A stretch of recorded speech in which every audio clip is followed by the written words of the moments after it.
ડોક્ટરો સાથે અમે વાત કરી, ડોક્ટરો ખૂબ પ્રયાસ કરી રહ્યા છે કે દીકરીને પરિસ્થિતિમાં બહાર લાવી શકીએ, પણ ઉપરવાળાને બી પ્રાર્થના કરીએ છીએ કે દીકરી સહી સલામત થઈ જાય.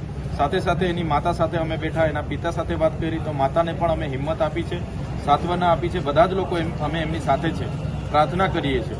પણ જે રીતે ગુજરાતમાં આવી ઘટનાઓ રોજબરોજ બની રહી છે, સવારે છાપું ખોલીએ એટલે એક ને એક ઘટનાઓ, બીજી ઘટનાઓ બહાર આપણને જોવા મળે છે, ત્યારે અમે ગુજરાત સરકારને કહીએ છીએ કે જાન્યુઆરીથી લઈને ડિસેમ્બર સુધીમાં માત્ર એક વર્ષમાં 648 નાબાલિગ દીકરીઓ પીખાઈ ગઈ છે. તો આવા નરાધમોને ન્યાય કેમ જલ્દી મળતો નથી? ફાસ્ટ ટ્રેક કોર્ટમાં કેસો ચલાવવામાં આવે, ઝડપી ચલાવવામાં આવે અને આવા નરાધમોને ફાંસીએ લટકાવવામાં આવે એવી અમે માંગ કરીએ છીએ.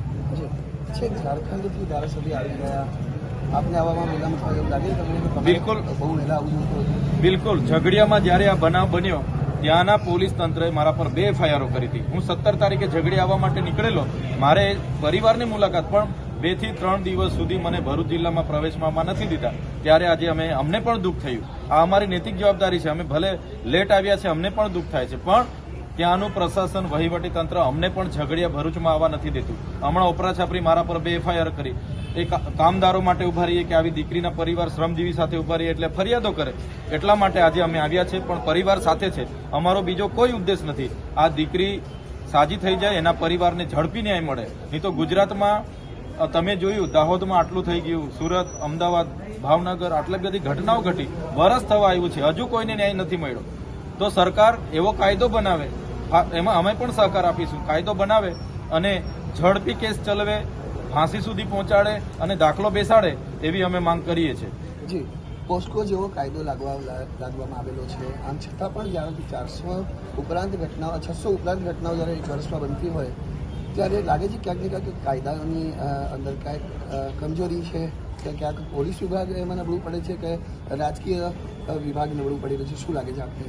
પોલીસ વિભાગે આ ઘટનાઓ બાદ ચક્રો ગતિમાન કરી તે આરોપીને ઝડપી પાડ્યો છે, એનું રિકન્સ્ટ્રક્શન પણ કર્યું છે, બધું જ બરાબર છે. પણ કાયદો આપણો એ રીતના ઢીલો છે. તમે જોયું, દાહોદ હોય, સુરત હોય, અમરેલી હોય, ભાવનગરની ઘટનાઓને હમણાં વર્ષ 8-10 મહિના થઈ ગયા છે, હજુ કોઈને ન્યાય મળ્યો નથી.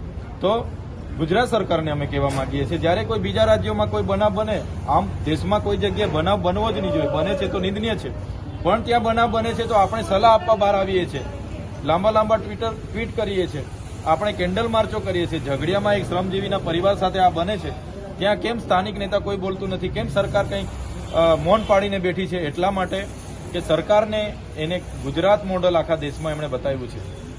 મહિલા સુરક્ષાની મોટી મોટી વાતો થાય છે, બેટી બચાવો બેટી પઢાઓની મોટી મોટી વાતો થાય છે, ત્યારે ગુજરાતમાં એક વર્ષમાં 648 ઘટનાઓ આવી દીકરીઓ સાથે બની છે. ખૂબ દુઃખની બાબત છે. એટલે હું તો કેમ છું, જો ગૃહમંત્રી યોગ્ય કાયદા નહીં બનાવી શકતા હોય, યોગ્ય કાર્યવાહી નહીં કરાવી શકતા હોય, પરિવારને ન્યાય નહીં અપાવી શકતા હોય, તો ગૃહમંત્રી રાજીનામું આપી દે. કેમ કે આટલી બધી ઘટનાઓ આપણા ગુજરાતમાં બને છે. આજે GIDC વિસ્તાર સુરક્ષિત નથી. આજે આપણી નાની દીકરીને ઘરથી બહાર મોકલવા માટે આજે પરિવારો ભયનો માહોલ છે, ખોફ છે કે મારી દીકરી સાથે કંઈ થશે તો. એટલે ગુજરાત આજે સલામત નથી. બિલકુલ. તો ગુજરાત આજે पति तो कमाने जाते हैं, हम भी कमाने चल रहे हैं। आए हैं लंच में खाना खाया है तो हमारा उसका पापा का कौन सा सर?